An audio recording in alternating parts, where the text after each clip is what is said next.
stressed. And yes, I took my brothers with me.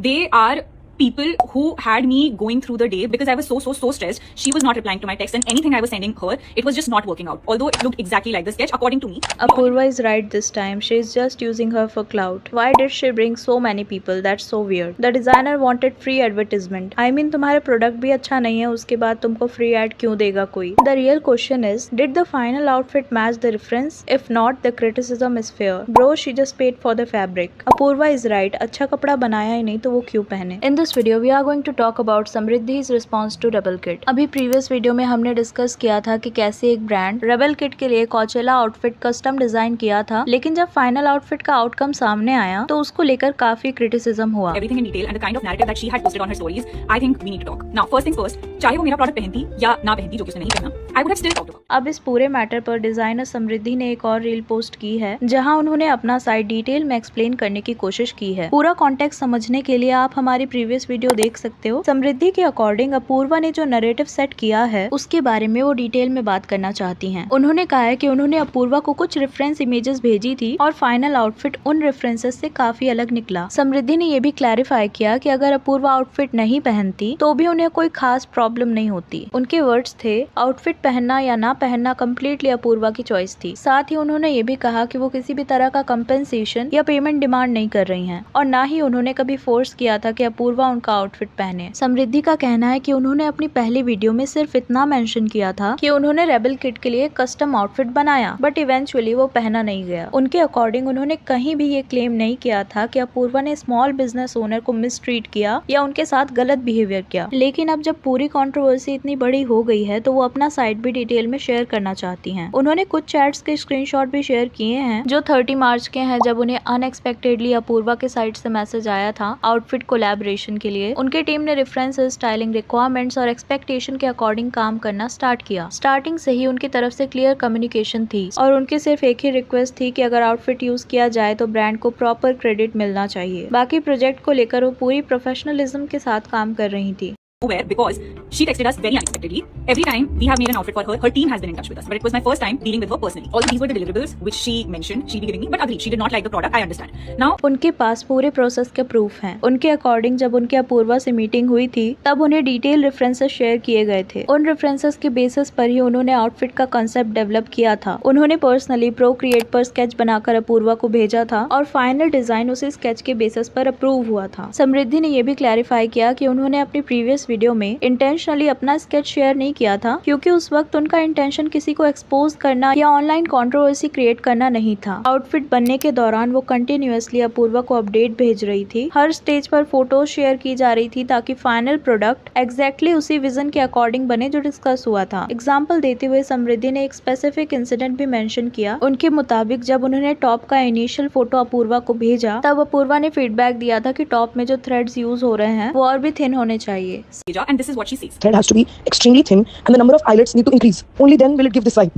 But आपको जब धागा डाल रहे हो तो पतला करना ही पड़ेगा, तो मोटा धागा नहीं डाल सकते. Completely. साथ ही आईलेट्स की क्वांटिटी भी इंक्रीज करनी होगी क्योंकि ओरिजिनल रेफरेंस में वही एस्थेटिक और वाइब नजर आ रही थी. फीडबैक मिलते ही समृद्धि और उनकी टीम ने डिजाइन में चेंजेस किए. आईलेट्स को इंक्रीज किया गया और थ्रेड को और थिनर किया गया और टॉप को एग्जैक्टली उसी डायरेक्शन में मॉडिफाई करने की कोशिश की गई जो अपूर्वा ने सजेस्ट किया था. पूरे प्रोसेस में वो हर फीडबैक को सीरियसली ले रही थी और जितने भी चेंजेस मांगे गए उन्हें इम्प्लीमेंट करने की कोशिश की गई. समृद्धि के अकॉर्डिंग फर्स्ट ट्रायल के सिर्फ कुछ घंटे पहले एक और इशू सामने आया. जब टॉप ट्रायल के लिए रेडी था तब अपूर्वा को उसकी नेकलाइन पसंद नहीं आई, यानी आउटफिट का एक मेजर एलिमेंट लास्ट मोमेंट पर चेंज करना था. समृद्धि ने आगे एक्सप्लेन करते हुए कहा कि उनका जेन्युइन इंटेंशन स्टार्टिंग से यही था कि अपूर्वा कोचेला इवेंट में उनका आउटफिट पहने. किसी भी ग्रोइंग डिजाइनर के लिए इतना बड़ा मौका बहुत मैटर करता है. नेचुरली वो चाहती थी कि फाइनल लुक परफेक्ट हो और आउटफिट इवेंट तक पहुंच जाए, लेकिन प्रॉब्लम ये थी कि टाइम बहुत लिमिटेड था और लास्ट मोमेंट पर कंटिन्यूअसली चेंजेस आ रहे थे. एक तरफ डेडलाइन क्लोज आ रही थी और दूसरी तरफ ऑल्टरेशन भी करने थे. इस सिचुएशन में समृद्धि ने डिसाइड किया कि जितना पॉसिबल हो सके वो फीडबैक के अकॉर्डिंग आउटफिट को इम्प्रूव करने की कोशिश करेंगी. उन्होंने एडमिट भी किया कि फर्स्ट ट्रायल में वो अपनी टीम के कुछ एक्स्ट्रा मेंबर्स के साथ गई थी जो शायद जरूरी नहीं था. इसके लिए उन्होंने ओपनली अपॉलॉजी भी दी. समृद्धि का कहना था कि उस वक्त प्रेशर और स्ट्रेस इतना ज्यादा था कि वो हर पॉसिबल सपोर्ट अपने साथ रखना चाहती थी. उनके मुताबिक नेक्स्ट डे ऑल्टरेशन के लिए उनकी टीम कंटिन्यूअसली कोऑर्डिनेशन करने की कोशिश कर रही थी, लेकिन हैक्टिक शेड्यूल और लिमिटेड टाइम की वजह से कम्युनिकेशन हर बार स्मूथली नहीं हो पा रहा था। पूरे प्रोसेस के दौरान वो मेंटली काफी ज्यादा स्ट्रेस थी। साथ ही उन्होंने ये भी क्लियर किया कि अगर किसी पॉइंट पर अपूर्वा को आउटफिट पसंद नहीं आया तो वो उनका पर्सनल ओपिनियन था और वो उस ओपिनियन को रिस्पेक्ट करती हैं। हर इंसान का फैशन टेस्ट अलग होता है और किसी को आउटफिट पसंद ना आए ये भी कम्प्लीटली वैलिड है। समृद्धि ने कहा कि उन्होंने जो रील पहले बनाई थी उसमें सिर्फ वो अपना एक्सपीरियंस शेयर करना चाहती थी। उनके मुताबिक उन्होंने कहीं भी ये क्लेम नहीं किया था कि अपूर्वा ने पेमेंट की थी या नहीं, ना ही उन्होंने कभी पब्लिक में कंपनसेशन डिमांड किया, डिलीवरेबल्स मांगे या आउटफिट वापस करने की डिमांड रखी। समृद्धि का कहना है कि उनकी रील का मेन पॉइंट सिर्फ इतना था कि उन्होंने रेबल किट के लिए कस्टम कोचेला आउटफिट बनाया था जो इवेंचुअली पहना नहीं गया। बस वही एक्सपीरियंस उन्होंने ऑडियंस के साथ शेयर करना चाहा। ऑल्टरेशन के बाद जब फाइनल ट्रायल हुआ तब उनकी टीम अपूर्वा के सजेशन को पोलाइटली सुन रही थी और जितना पॉसिबल हो सके चेंजेस करने की कोशिश कर रही थी। इसी दौरान अपूर्वा ने मैसेज किया कि वो पैंट्स नहीं पहन पाएंगी। समृद्धि ने क्लियर किया कि वो ये नहीं कह रही है कि चेंजेस करना इम्पॉसिबल था। उस वक्त सिचुएशन काफी स्ट्रेसफुल हो चुकी थी, डेडलाइन सर पर थी, इवेंट कुछ ही घंटों दूर था और कंटिन्यूअसली ऑल्टरेशंस चल रहे थे। उस वक्त उनका पूरा फोकस सिर्फ एक ही चीज पर था कि किसी तरह भी आउटफिट फाइनल हो जाए और अपूर्वा कॉन्फिडेंटली उसे इवेंट में पहन सके, क्योंकि अल्टीमेटली वही आउटकम था जिसके लिए उनकी टीम इतने दिनों से काम कर रही थी। फाइनल ट्रायल के दौरान उनकी आंखों में आंसू आ गए थे। अपूर्वा ने जो स्क्रीनशॉट शेयर किया था, समृद्धि के अकॉर्डिंग वो मैसेज इसी इमोशनल स्टेट में भेजा गया था। वीडियो अपलोड करने के बाद समृद्धि ने अपने इंस्टा स्टोरी पर भी कुछ एडिशनल क्लैरिफिकेशन शेयर किए। इन स्टोरीज में उन्होंने आउटफिट का ओरिजिनल स्केच और फाइनल ड्रेस की पिक्चर पोस्ट किया है। एक स्टोरी में समृद्धि ने लिखा है कि उनके हिसाब से फाइनल प्रोडक्ट वही डायरेक्शन फॉलो कर रहा था जो रेफरेंसेस, स्केच और एक्सप्लेनेशन के थ्रू डिस्कस किया गया था। अगर उनकी टीम के पास थोड़ा और टाइम होता तो शायद एग्जीक्यूशन और भी बेटर हो सकता था, लेकिन गिवन टाइम लाइन और लास्ट मिनट चेंजेस के बावजूद उन्होंने अपनी तरफ से डिजाइन को स्केच जितना क्लोज हो सके उतना क्लोज लाने की कोशिश की थी। लेकिन इसके बाद समृद्धि ने एक और स्टोरी पोस्ट की जहां उन्होंने कुछ ऐसी बातें क्लैरिफाई करी जो उनके अकॉर्डिंग लोगों ने गलत एज्यूम कर ली। सबसे पहले उन्होंने क्लियर किया था कि अपूर्वा ने कभी उन्हें आउटफिट के पैसे ऑफर नहीं किए और ना ही उन्होंने कभी पेमेंट डिमांड की थी। उनके अकॉर्डिंग पैसों को लेकर उनके बीच कोई डिस्प्यूट था ही नहीं। दूसरी क्लैरिफिकेशन ये थी कि आउटफिट आज भी अपूर्वा के पास ही है। समृद्धि ने कहा कि उन्होंने कभी ड्रेस वापस मांगने की कोशिश नहीं की और वो उनसे एक्सपेक्टेशन भी नहीं कर रही थी। थर्ड क्लैरिफिकेशन पेमेंट को लेकर थी। समृद्धि के मुताबिक अपूर्वा ने फैब्रिक कॉस्ट पे किया था और उन्होंने अपनी प्रीवियस वीडियो में कभी ये क्लेम नहीं किया था कि फैब्रिक के पैसे नहीं दिए गए। इसलिए जो लोग ये अज्यूम कर रहे हैं कि समृद्धि कह रही है कि अपूर्वा ने कुछ भी पेमेंट नहीं किया है, उनके अकॉर्डिंग वो अजम्पशन इनकरेक्ट है। स्टोरी के एंड में समृद्धि ने एक और बात मेंशन किया है और वो ये है कि ये पहली बार नहीं था जब अपूर्वा ने किसी कस्टम मेड आउटफिट को फाइनल इवेंट में वियर नहीं किया है। लेकिन पूरी कंट्रोवर्सी का सबसे इम्पोर्टेंट पॉइंट शायद यही है। जब समृद्धि की पहली वीडियो वायरल हुई थी तब ऑडियंस के एक बड़े सेक्शन को यही लगा था कि शायद अपूर्वा ने आउटफिट बनवाने के बाद ब्रांड को पेमेंट नहीं किया। वीडियो की फ्रेमिंग और ऑडियंस ने ये अज्यूम कर लिया था कि एक स्मॉल डिजाइनर के साथ अनफेयर ट्रीटमेंट हुआ है। अपूर्वा ने अपने साइट में मेंशन किया था कि समृद्धि कंफर्टेबल नहीं थी कि उनके आसपास का बिहाइंड द सीन कंटेंट या व्लॉग फुटेज पब्लिकली अपलोड किया जाए और अपूर्वा ने उस बाउंड्री को रिस्पेक्ट भी किया। लेकिन बाद में जब समृद्धि ने खुद इस पूरे एक्सपीरियंस पर पब्लिक वीडियो अपलोड किया तो अगर प्राइवेसी और कंटेंट बाउंड्रीज को लेकर कंसर्न था तो फिर पब्लिक वीडियो बनाना उस कंसर्न के साथ कैसे अलाइन करता है। इस पॉइंट पर समृद्धि का एक्सप्लेनेशन था कि वो अपने क्लाइंट और प्रोजेक्ट के एक्सपीरियंस पर वीडियो पोस्ट करते आ रही हैं और उनके लिए ये कोई अनयूजुअल चीज नहीं थी। लेकिन अगर कम्युनिकेशन को लेकर इतनी इंपॉर्टेंस दी जा रही थी तो शायद वीडियो अपलोड करने से पहले उन्हें अपूर्वा को एक बार इन्फॉर्म कर देना चाहिए था। हो सकता है इससे भी कंट्रोवर्सी कंप्लीटली अवॉइड नहीं होती, लेकिन मिसअंडरस्टैंडिंग और पब्लिक बैकलैश शायद कम हो सकता था। आज की वीडियो के लिए इतना ही। Do let me know your thoughts on this, do let me know in the comments. और वीडियो पसंद आई हो तो प्लीज चैनल को सब्सक्राइब, वीडियो को लाइक कर देना। मिलते हैं नेक्स्ट वीडियो में। Thank you.